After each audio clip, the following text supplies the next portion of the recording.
Jika tidak ada kendala, Pilkada Kabupaten Lamongan, Jawa Timur dipastikan akan diikuti 3 pasangan bakal calon.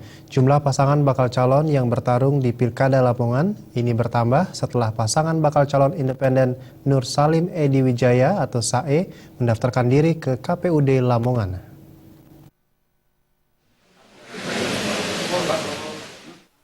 Setelah sebelumnya pasangan independen Mujianto dan Sueb Abdullah atau Jos mendaftarkan diri, giliran pasangan yang juga dari jalur independen, saya mendatangi kantor KPU setempat.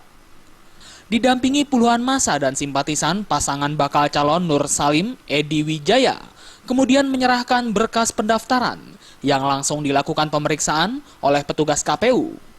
Dengan mengusung tema mengangkat masyarakat bawah untuk mencapai kesejahteraan bersama, pasangan saya optimis akan dapat meraih simpatik warga Lamongan untuk memilihnya sebagai Bupati dan Wakil Bupati periode 2015-2020. Edi Wijaya, bakal calon Wakil Bupati Lamongan, mengaku meski tidak menyebutkan secara real target perolehan suara, namun pasangan saya optimis dapat meraih suara 50+1.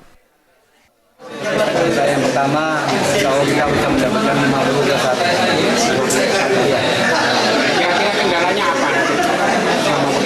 Kami berharap dari pihak KPU menjalankan proses pilkada ini dengan jujur, adil, dan damai.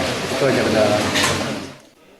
Dengan pendaftaran yang dilakukan pasangan bakal calon Nur Salim Edi Wijaya ini, maka dipastikan Pilkada Lamongan akan diikuti oleh 3 pasangan bakal calon.